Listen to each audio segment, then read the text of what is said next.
आदाब अर्ज़ है। MCN उर्दू न्यूज़ में आपका खैर मकदम। नाजरीन, मैं हूँ खाजी मुहियुद्दीन। खबरों के इस सिलसिले को आगे बढ़ाने से पहले आइए एक नज़र डालते हैं आज की खास खबरों पर।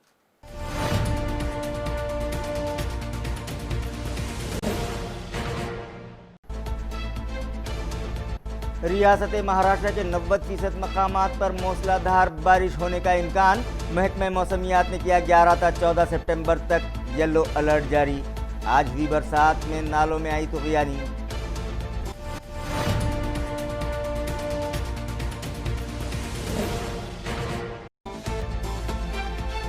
सोशल मीडिया और फेसबुक पर शिवसेना चीफ और रियासती वज़ीर आला के खिलाफ तज़हीक आमेज मवाद वायरल होने से शिवसैनिक हुए नाराज।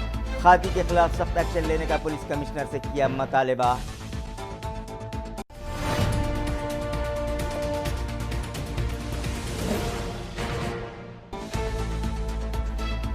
स्कूल बंद होने के बावजूद तालीमी इदारे फीस के लिए कर रहे हैं सरपरस्तों को परेशान। स्कूल इंतजामिया की हिटलर शाही से सरपरस्त हुए बरहम और किया स्कूल के अहाते में जोरदार एहतजाज।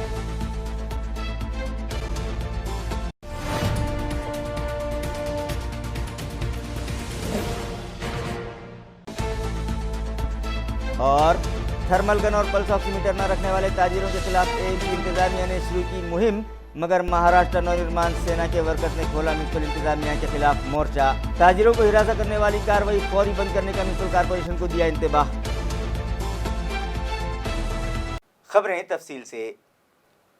रियासत महाराष्ट्र में आज से दोबारा से मूसलाधार बारिश शुरू होने का इम्कान है। महकमा मौसमियात ने रियासत महाराष्ट्र के 90% इलाकों में 11 से 14 सितंबर के दरमियान येलो अलर्ट जारी किया है। महकमा मौसमियात के मुताबिक महाराष्ट्र के साहिली इलाकों से केरला के साहिली इलाकों तक कम दबाव का पट्टा तैयार हुआ है। इसी तरह बहरे अरब में कर्नाटक साहिल पर चक्री तूफान जैसे हालात पैदा हो गए हैं। इसी तरह उत्तर प्रदेश से विदर्भ तक भी ऐसे ही हालात बने हुए हैं और जुमेरात की रात से मानसूनी बादल की रफ्तार में 45 से 55 किलोमीटर की रफ्तार से इजाफा होने का इम्कान है। मुतालिका महकमे ने रियासत महाराष्ट्र के 90% इलाकों के लिए येलो अलर्ट जारी करते हुए इशारा दिया है कि पालघर, थाना, रायगढ़, रत्नागिरी, सिंधुदुर्ग, धुलिया, जलगांव, नासिक, पूना, कोल्हापुर, सातारा, शोलापुर, औरंगाबाद, जालना, बीड़, परभनी, हिंगोली और लातूर समेत विदर्भ के कई इलाकों में मूसलाधार बारिश होने का इम्कान है। महकमा मौसमियात के अंदाजे के मुताबिक आज दोपहर शहर व अतराफ में ज़ोरदार बारिश हुई, जिसके सबब शहर से गुजरने वाले सभी नाले उबल पड़े और अतराफ की बस्तियों में नालों का गलीज पानी दाखिल हो गया, जिससे साकिनान को परेशानी का सामना करना पड़ा, मगर मुताल्लिका इंतज़ामिया को इसकी कोई परवाह नहीं है।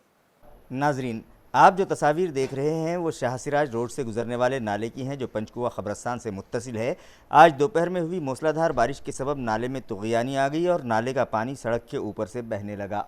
पानी के ज़ोर के सबब जुनूबी दीवार भी मुनहदिम हो गई, जिससे नूरानी मस्जिद को जाने वाला रास्ता बंद हो गया और साकिनान को परेशानी का सामना करना पड़ा, मगर उनका पुरसान हाल कोई नहीं है। जब नाले का पानी कम हुआ तो सारा कचरा नाले पर तैरने लगा, जिसमें ज़माने भर की गंदगी शामिल है। इलाके के साकिनान का म्युनिसिपल एडमिनिस्ट्रेटर से मुतालबा है कि वो एक मरतबा यहाँ विज़िट दें और अपनी आँखों से बज़ाते खुद नाले के हालात देख लें। मैं अधिकारियों को बोला, कारपोरेटरों को बोला, क्या कौन सुननी चाहिए? ये कचरा साफ ही नहीं हो रहा है, कहीं कमाने साफ नहीं हो रही, कमाने कहाँ से पानी भी साफ नहीं हो रही। तो इधर से देखो दीवार पूरी टूट गई, देखो बच्चे खच्चे गिरेंगे, मोटरसाइकिल वगैरह गिर जाएंगी अंदर। ये डेंजर देखो, ये कैसे हो गया, गिर गया था ना बच्चा। दीवार बरोबर हाथ हटा, ये पूरी दीवार गिर गई है पानी का। हाँ, फिर सोशल मीडिया और फेसबुक पर रियासती वज़ीर आला उद्धव ठाकरे के खिलाफ तौहीन आमेज मवाद वायरल करने वालों के खिलाफ सख्त एक्शन लिया जाए, इस मुतालबे पर शिवसेना पार्टी के ओहदेदारान ने आज पुलिस कमिश्नर से मुलाकात की और एक मुतालबाती मेमोरेंडम उनके सुपुर्द किया।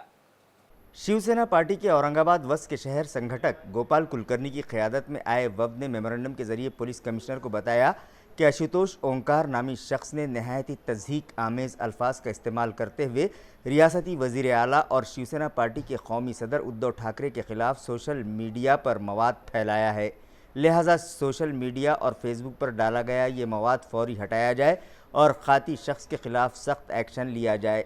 गोपाल कुलकर्णी की क़यादत में आए इस वफ़द में चंद्रकांत एंगड़े, सोमनाथ बोमले, विश्वनाथ राजपूत और दीगर पार्टी वर्कर्स भी शामिल थे। आज आम्ही माननीय पोलीस कमिशनर यांना निवेदन देण्यात आलेलो होतो की काही समाजकंटक माननीय मुख्यमंत्री व शिवसेना पक्षप्रमुख उद्धवजी ठाकरे यांच्याबद्दल सोशल मीडियावर फेसबुकवर आक्षेपार्ह गाणे किंवा फोटोज लोड करत आहेत। त्यांच्याबद्दल आम्ही इथे कंप्लेंट दिलेली आहे आत्ता। आणि ओंकारा नावाचा एक गृहस्थ आहे, हा आहे दिल्लीचा, हा अर्णव गोस्वामी ग्रुपची जॉईंट आहे आणि यांनी उद्धव साहेबांबद्दल आक्षेपार्ह असं व्हिडिओ टाकलेला आहे। तरी त्याच्यावर कारवाई करण्यात यावी याकरता आम्ही माननीय पोलीस आयुक्त यांना निवेदन दिलेले आहे। यूनिवर्सल हाई स्कूल इंतज़ामिया की हिटलरशाही के खिलाफ आज सरपरस्तों ने स्कूल के अहाते में ज़ोरदार एहतजाज किया और फीस के लिए सरपरस्तों पर बेजा दबाव डालने की सख्त मजम्मत की। वाज़ेह है कि कोरोना वायरस की रोकथाम के पेश नज़र रियासत महाराष्ट्र में सभी तालीमी इदारे बंद हैं और ऑनलाइन एजुकेशन देने की हिदायत हुकूमत ने दे रखी है, मगर कई स्कूल्स में अब तक ऑनलाइन क्लासेस भी शुरू नहीं की गई। इसके बरक्स स्कूल इंतज़ामिया की जानिब से सरपरस्तों पर तलबा की फ़ीस अदायगी के लिए दबाव डाला जाने लगा है। शहर में जारी यूनिवर्सल हाई स्कूल में भी अब तक तलबा की क्लासेस शुरू नहीं हुई हैं और स्कूल इंतज़ामिया सरपरस्तों से फ़ीस वसूली का तकाजा करने लगा है। सरपरस्तों का कहना है कि गुज़िश्ता 5 माह से नाफिज लॉकडाउन के सबब वो लोग माली परेशानियों से दो चार हैं, लिहाजा आज उन लोगों ने स्कूल के अहाते में इंतज़ामिया की हिटलर शाही के ख़िलाफ़ ज़ोरदार एहतजाज किया और हुकूमत व इंतज़ामिया से मुतालबा किया कि उन्हें इंसाफ दिलाया जाए। सरपरस्तों का ये भी कहना है कि तलबा स्कूल नहीं आ रहे हैं, इसके बावजूद स्कूल इंतज़ामिया उनसे ट्रांसपोर्टेशन फ़ीस अदा करने का मुतालबा कर रहा है। बच्चे घर पर ही हैं और घर पर ही खाना वगैरह खा रहे हैं, मगर स्कूल के ज़िम्मेदारान सरपरस्तों से कैंटीन चार्जेस भी वसूल करने पर बज़िद हैं। लिहाजा जो सहूलतें तलबा को मैसर नहीं हैं उनके चार्जेस वसूल न किए जाएँ। ये मुतालबा सरपरस्तों ने मुतल्लिक़ा स्कूल इंतज़ामिया से किया है। भारत माता की जय, Vande Mataram, Vande Mataram. Universal high school, universal high school, we want justice, we want justice, we want justice. Bharat माता की जय, जय भवानी, जय। आज आमच्या युनिव्हर्सल हायस्कूल शाळांनी आमच्या पाल्यांचं एज्युकेशन बंद केलेलं आहे आणि त्यांची कोरोना परिस्थिती असून देखील त्यांचं एकच म्हणणं आहे की फीस भरा। आमचं म्हणणं आहे की आम्ही तुम्हाला जुलै महिन्यामध्ये निवेदन दिलेलं आहे, त्याला 2 महिने झाले, त्याला तुम्ही कुठलाही आजपर्यंत प्रतिसाद दिलेला नाही आणि शाळेशी आम्ही चर्चा करून हा विषय संपवायला तयार आहे, पण शाळेची इच्छा नाही आहे चर्चा करण्याची। आम्ही त्यांना वारंवार पत्रव्यवहार केला आहे, वारंवार शिक्षण अधिकाऱ्याकडे गेलो। आमच्या मागण्या असं आहे की तुम्ही वस्तुनिष्ठ फीस जी काही असेल घ्या। आमचे मुलं घरी नाश्ता करतात आणि तुम्ही नाश्त्याचे पैसे आम्हाला शाळेमध्ये भरायला सांगतायत। आमचे मुलं ट्रान्सपोर्टेशन बस फॅसिलिटी वापरत नाही, त्याचे पैसे तुम्ही आम्हाला शाळेत भरायला सांगतायत। तर हे आम्हाला कदापि मान्य नाही। आम्ही याच्यावर चर्चेने तोडगा काढायला तयार आहे। शाळेने याच्यावर प्रतिनिधी मंडळाशी बोललं पाहिजे। दुकानों पर पल्स ऑक्सीमीटर और थर्मल गन न रखने वाले ताजिरों के खिलाफ कार्रवाई करने की गर्ज से आज म्युनिसिपल अमला हड़को इलाके में गया था, लेकिन महाराष्ट्र नवनिर्माण सेना के वर्कर्स ने जारहाना रवैया अपनाते हुए उन्हें वहां से वापस लौटने पर मजबूर कर दिया। वाज़ेह रहे कि कोरोना वायरस की रोकथाम के पेश नज़र म्यूनसिपल एडमिनिस्ट्रेटर आस्तिक कुमार पांडे ने सभी ताजिरों को अपनी दुकानों में थर्मल गन और पल्स ऑक्सीमीटर रखना लाजमी करार दिया है। लिहाजा जिन दुकानों पर थर्मल गन और पल्स ऑक्सीमीटर नहीं है उनसे जुर्माना वसूल करने और उनकी दुकानें बंद करने की हिदायत नागरिक मित्र पथक में शामिल फौजियों को दी हैं। आज सुबह ये स्क्वाड्स शहर भर में कार्रवाई करने गए थे। जब इस स्क्वाड में शामिल साबिक फौजियों ने हड़को इलाके में कार्रवाई का आगाज़ किया तो वहाँ के ताजिरों ने उसकी शदीद मुखालिफत की, मगर म्युनिसिपल अमला कार्रवाई और जांच पर बज़िद रहा, जिसकी खबर महाराष्ट्र नवनिर्माण सेना के अहदेदारान को मिली और म्युनिसिपल अमले को जांच और कार्रवाई से बाज रखने के लिए जारहाना रुख इख्तियार कर लिया, जिसके बाद म्युनिसिपल अमला वहाँ से खाली हाथ लौटने पर मजबूर हो गया। मनसे के अहदेदारान का कहना है कि पहले ही गुज़िश्ता 5 माह से कारोबार बंद होने के सबब ताजिर पेशा अफराद माली परेशानियों में घिरे हुए हैं और इस तरह की कार्रवाई करके उन लोगों को बेजा परेशान न किया जाए। उन लोगों ने इंतबाह दिया कि अगर ये कार्रवाई आइंदा भी जारी रही तो वो उसे हरगिज़ बर्दाश्त नहीं करेंगे। बरोबर आहे. त्यात लाईट बिलचा इश्यू काय केला आहे, डबल लाईट बिल आलेले, माणसं लाईट बिल भरतील का हे भरतील, ऑक्सिमीटर घेतील आणि मॉल नाही आहे, प्रत्येकाचा जेवढी दुकानदार आहे प्रत्येकाचा चेक करा.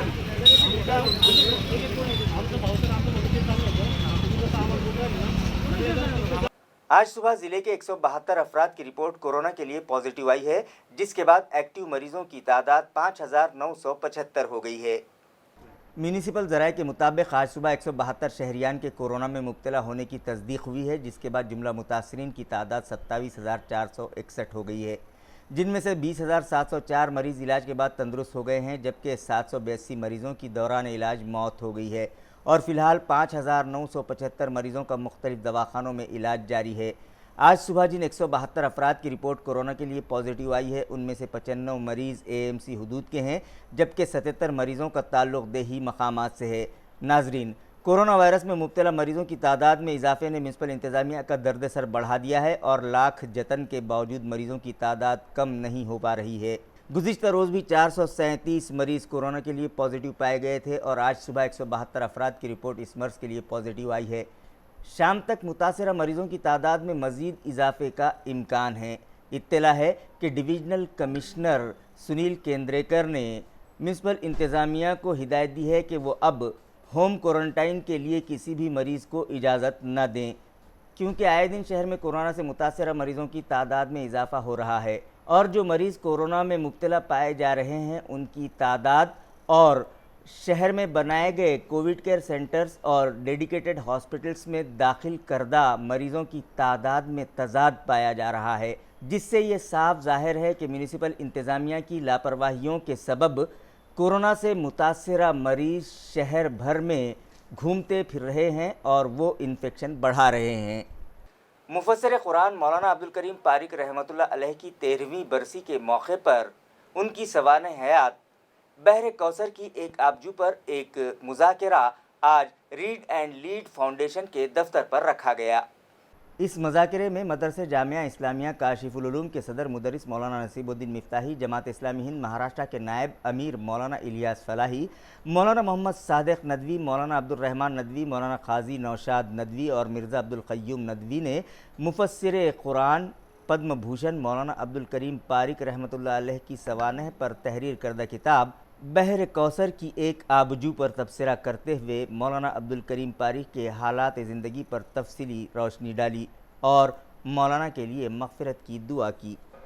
अस्सलामु अलैकुम वरहमतुल्लाहि वबरकातुहू। आज जुम्मतुल मुबारक है और इस मौके पर मिर्ज़ा अब्दुल क़य्यूम साहब नदवी ने अपने कुतुब खाने में मौलाना अब्दुल करीम साहब पारिक मुफस्सिर कुरान रहमतुल्लाह अलैह की किताब बहर कौसर की एक आबजू इस मौजू पर जो है उन्होंने मुज़ाकरा रखा और अल्हम्दुलिल्लाह ये मुज़ाकरा बड़ा कामयाब हुआ, जिसमें उलमाए किराम ने शिरकत की और अपने ख़यालात का इज़हार किया। मैं इस मौके पर मरहूम के लिए दुआए मग़फ़िरत करता हूँ, मुसन्निफ़ को के लिए भी दुआए मग़फ़िरत करता हूँ और जनाब मौलाना अब्दुल क़य्यूम साहब के लिए दुआ करता हूँ और मुबारकबाद देता हूँ कि इस जो उनकी किताबों से और तमाम अच्छी किताबों से हम सब मुझसे मुस्तफ़ीद हो, पूरी इंसानियत मुस्तफ़ीद हो और इसका कारोबार जो नहीं बल्कि खिदमत समझकर हम दुनिया तक इस पैगाम को पहुँचाएँ। ये इंसानियत की बड़ी खिदमत है। आज मौलाना अब्दुल करीम पारिक रहमतुल्लाह अलैह की सीरत से मुताल्लिक़ उनके फ़र्जंद अर्जुमंद अब्दुल गफ़ूर पारिक साहब की तरतीब करदा बहर कौसर के एक आबजू इस किताब का मुताला और मुज़ाकरा तमाम उलमा की मौजूदगी में आज जुमा के दिन हुआ है। आज ही मौलाना की वफ़ात का दिन था। हम सब जानते हैं कि मौलाना कारोबारी शख्सियत होने के बावजूद समाजी खिदमात का जज्बा रखते थे। क़याम इंसानियत उनका एक मिशन था। मौलाना अली में रहमतुल्लाह अलैह के साथ में मिलकर वो जुड़कर काम कर रहे थे और हिंदू मुस्लिम सब के लिए इत्तेहाद, इत्तेफाक और एकता की बात हमेशा वो करते थे। मुझे अच्छी तरह याद है कि औरंगाबाद में जब वो आए थे एक जलसे के सिलसिले में काशिफुल उलूम मौलाना अली में रहमतुल्लाह अलैह के साथ में तशरीफ़ लाए थे। नेहरू भवन में एक प्रोग्राम हुआ था।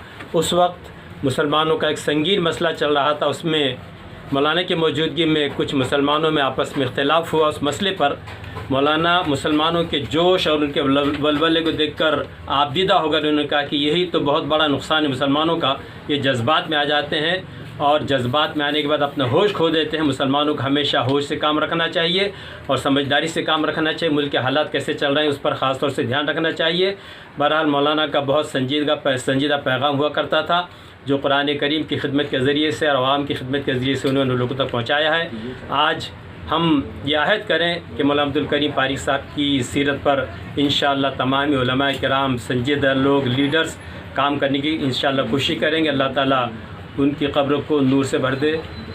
मराठा समाज को रिजर्वेशन मिल सके, इस मकसद को पूरा करने की गर्ज से लाहे-अमल तैयार करने के लिए मराठा क्रांति मोर्चा के जिम्मेदारान की एक अहम मीटिंग आज श्री कृष्ण हॉल में रखी गई। वाज़ेह है कि मराठा समाज को रिजर्वेशन के मुतालबे पर मराठा क्रांति मोर्चा की जानिब से रियासती सतह पर तहरीक शुरू की गई थी, जिसके बाद रियासती हुकूमत ने घुटने टेकते हुए मराठा समाज को रिजर्वेशन देने का फ़ैसला किया था। मगर इस फैसले के ख़िलाफ़ चंद मुखालिफिन ने हाई कोर्ट में पिटीशन दाखिल कर दी, जिसमें फाजिल अदालत ने हुकूमत के फ़ैसले को दुरुस्त करार दिया था। मगर मुखालिफिन ने हाई कोर्ट के इस फैसले को सुप्रीम कोर्ट में चैलेंज किया, जहां 9 सितंबर को फाजिल अदालत ने मराठा रिजर्वेशन पर उबूरी स्टे दे दिया और ये केस बड़ी बेंच को रिफ़र करने से मुताल्लिक़ ऑर्डर पास किया, जिसके सबब मराठा समाज में सख्त नाराज़गी पाई जा रही है। उन लोगों का इल्ज़ाम है कि मरकज़ी व रियासती हुकूमत की कमज़ोर पैरवी के सबब ही सुप्रीम कोर्ट ने ये फ़ैसला सुनाया है। लिहाजा मराठा समाज को रिजर्वेशन यकीनी बनाने के लिए आइंदा का लाहे अमल तैयार करने की गर्ज से आज शहर में मराठा क्रांति मोर्चा के ज़िम्मेदारान की एक अहम मीटिंग मुनक़िद की गई और फिर से तहरीक में तेज़ी लाने से मुताल्लिक़ कई अहम फ़ैसले किए गए। मुद्दा असा आहे की महाराष्ट्रामध्ये 365 जाती ओबीसीमध्ये आहेत. या प्रत्येक वेळी या जाती टप्प्याटप्प्यानं आलेल्या आहेत आणि त्या राज्य शासनानेच घडलेल्या आहेत. हा राज्य शासनाच्या अखत्यारीतला विषय आहे. त्यामुळे सध्या फडणवीस सरकार होतं, आता उद्धव ठाकरे सरकार आहे. ते असो का हे असो, मुद्दा तो नाही किंवा शरद पवार साहेब असतील, या सगळ्यांना माहीत आहे की मराठ्यांचा ओबीसीत समावेश आता जर ते पात्र ठरलेले आहेत. अनेक जाती अशा आहेत की ज्या आयोगामार्फत आलेल्या नाहीत. आज साधा एक ओळीचा किंवा एका पानाचा आदेश काढून ते आलेले आहेत. त्यामुळे त्यांच्यावर आम्हाला काहीही म्हणायचं नाही. सध्याच्या असलेला 19% किंवा 30% जे एनटी हबाकडे केलेलं आहे, यामध्ये मराठा समाजाचा समावेश करावा. आजच्या बैठकीमध्ये निश्चितच आम्ही एक विषय तर अगोदर फेर पाटील आपल्याला सांगितलंच आहे, ढोल बजाव आंदोलन आहे. परंतु जर कायद्यानं दिलेलं आरक्षण जे हायकोर्टात टिकलं ते जर सुप्रीम कोर्ट आम्हाला नाकारत असेल तर यानंतर आम्ही सविनय कायदे भंगासारखं आंदोलन या महाराष्ट्रामध्ये घेणार आहोत. लवकरच पुन्हा राज्याची बैठक घेऊन आम्ही जाहीर करणार आहोत. परंतु सगळ्यात पहिले या झोपलेल्या सरकारला सांगू इच्छितो आणि महाराष्ट्रातल्या तमाम मराठा बांधवांना मी विनंती करतो की टोकाचा पाऊल तुम्ही कोणी उचलू नका. आपल्या तालुक्यामधले आमदार असेल, जिल्ह्यातले खासदार असेल, यांच्या घरासमोरचा ढोल वाजवून यांना पहिले जागा करा. नसता येणाऱ्या काळामध्ये एकाही मंत्र्याला आणि एकाही आमदाराला आम्ही फिरून देणार. आज हा आरक्षणाला आपल्याला पूर्णतः स्थगिती मिळाली नाही. अजूनही आपल्याला मराठा समाजाच्या आशा आहेत आणि जे आंदोलन लोक रस्त्यावर येऊन करणार आहेत, जाळपोळ करणार आहेत, यापूर्वी देखील असंख्य अशा केसेस मराठा समाजावर झालेल्या आहेत. त्यामुळे युवकांना या बैठकीतून आम्ही आज संदेश दिला की आपल्याला आक्रमक आंदोलन करायचं नाही, रस्त्यावर यायचं नाही, शांततेच्या मार्गाने काय आंदोलन करता येईल आज या बैठकीमध्ये ठरलं. आणि 1-2 दिवसामध्ये जर राज्य सरकारने काही निर्णय नहीं घेतले तर नक्कीच या राज्य सरकारच्या विरोधात मराठा समाज परत आक्रमक होईल, एवढ्या बैठकीतून आम्ही संदेश दिलेला आहे. धन्यवाद. अम्बेडकरी तहरीक से जुड़े अफराद पर दायर करदा झूठे मुकदमात फौरी वापस लिए जाएं, इस मुतालबे पर भीमा कोरेगांव एक्शन कमेटी की जानिब से आज क्रांति चौक पर जोरदार एहतजाज किया गया। मज़ाहिरीन का कहना है कि हुकूमत जानबूझकर अम्बेडकरी तहरीक को कुचलने की कोशिश कर रही है और इस तहरीक से जुड़े कायदीन और वर्कर्स के ख़िलाफ़ झूठे मुकदमात दर्ज करके उन्हें हिरासां किया जा रहा है। उन लोगों ने हुकूमत से मुतालबा किया कि भीमा कोरेगांव वाक़े के बाद जमहूरी तर्ज पर एहतजाज करने वालों के ख़िलाफ़ दायर करदा सभी मुकदमात फौरी वापस लिए जाएँ। बसूरत दीगर तहरीक में शिद्दत लाई जाएगी और उसकी तमाम तर जिम्मेदारी मरकज़ी व रियासती हुकूमत पर होगी। जातीयवादी धर्मांध संघवादी सरकार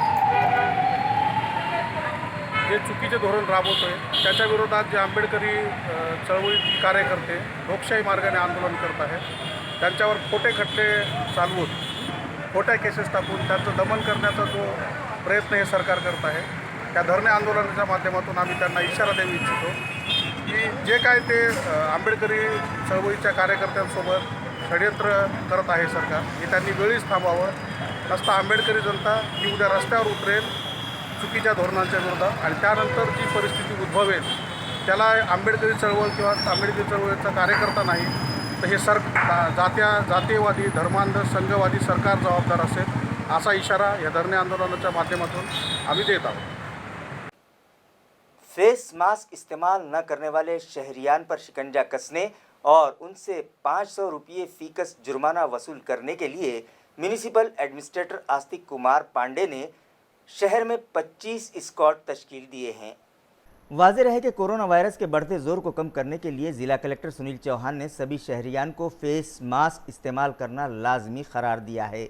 इसके बावजूद फेस मास्क इस्तेमाल करने में शहरियान लापरवाही बरत रहे हैं, लिहाजा मास्क इस्तेमाल न करने वाले शहरियान पर शिकंजा कसने और उनसे जुर्माना वसूल करने के लिए म्यूनिसिपल एडमिनिस्ट्रेटर आस्तिक कुमार पांडे ने सिटीजन्स फ्रेंड्स स्क्वाड में शामिल साबिक फ़ौजियों की 25 टीमें तश्कील दी हैं और उन्हें स्पॉट्स भी मुकर्रर करके दिए हैं और उन्हें हिदायत दी गई है कि उन्हें दिए गए स्पॉट्स पर सुबह 9 से शाम 7 बजे तक ड्यूटी अंजाम दें और फेस मास्क इस्तेमाल न करने वाले शहरियान से फ़ीकस 500 रुपये जुर्माना वसूल किया जाए. घन कचरा प्रोजेक्ट डिपार्टमेंट के सफाई इंस्पेक्टर विशाल खरात को इस मुहिम का कोऑर्डिनेटर बनाया गया है. म्यूनसिपल इंतज़ामिया की जानिब से शहरियान से अपील की गई है कि वो कोरोना की रोकथाम के लिए इंतज़ामिया से ताउन करें और बिला ज़रूरत घर से बाहर न निकलें. अगर घर से बाहर निकलना नहायत ज़रूरी हो तो मास्क लगाकर ही घर के बाहर निकलें. बसूरत दीगर उन्हें 500 रुपये जुर्माना अदा करना होगा. पान टपरी चलाकर अपना और अपने अफराद ख़ानदान का पेट भरने वाले एक नौजवान को ज़बरदस्ती कार में बिठाकर एक बंद अपार्टमेंट में ले जाकर उसकी पिटाई करके उससे रकम छीनने वाले 4 मुलजिमीन के खिलाफ वालुज MIDC पुलिस स्टेशन में केस दर्ज किया गया है. पुलिस ज़राए से मिली इत्तला के मुताबिक बाली पाटोले, अमोल गायकवाड़, उमेश जाधव और अक्षय गायकवाड़ नामी मुलजिमीन के खिलाफ लूटमार का केस दर्ज कर लिया गया है. तफसीलात के मुताबिक अक्षय सुरेश फुंदे नामी नौजवान वैष्णवी मंदिर के पास खड़ा था कि एक इंडिगो कार में बैठकर चारों मुलजिमीन वहां पहुंचे और अक्षय फुंदे को ज़बरदस्ती कार में बिठाकर अन्ना भाऊ साठे चौक पर वाक़े एक बंद अपार्टमेंट ले गए और अक्षय की लाठियों से पिटाई करते हुए उसकी जेब में रखी नकद 7,000 रुपये की रकम छीन ली. इसके अलावा इन मुलजिमीन ने अक्षय के जेब से HDFC बैंक का ATM कार्ड भी निकाल लिया और धमकी देते हुए उससे ATM का पिन नंबर भी हासिल कर लिया और ATM से 11,500 रुपये भी निकाल लिए. पान टपरी चलाने वाले अक्षय की शिकायत पर इन चारों मुलजिमीन के खिलाफ केस दर्ज कर लिया गया है. मज़ीद तहकीक़ात पुलिस कर रही है. खबरें ख़त्म करने से पहले आइए एक बार फिर नज़र डालते हैं आज की सुर्खियों पर.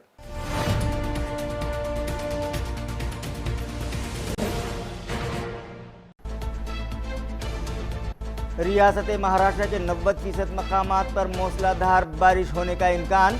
महकमा मौसमियात ने किया 11 से 14 सितंबर तक येलो अलर्ट जारी. आज भी बरसात में नालों में आई तुग़यानी.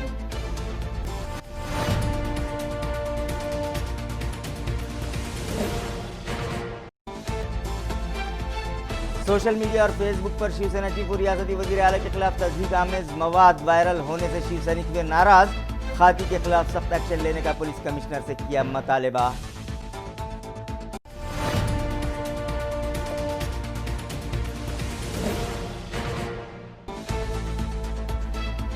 स्कूल बंद होने के बावजूद तालीमी इदारे फीस के लिए कर रहे हैं सरपरस्तों को परेशान. स्कूल इंतजामिया की हिटलर शाही से सरपरस्त हुए बरहम और किया स्कूल के अहाते में जोरदार एहतजाज.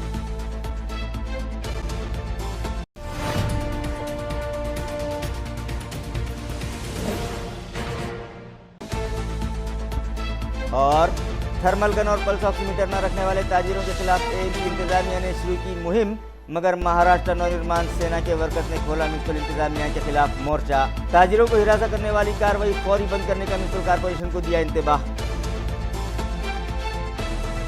इसी के साथ MCN उर्दू न्यूज़ अब यहीं ख़त्म होती है. कल फिर मुलाकात होगी कुछ और ख़बरों के साथ. तब तक के लिए मैं काजी मुहियुद्दीन आपसे इजाज़त चाहता हूँ. खुदा हाफिज़.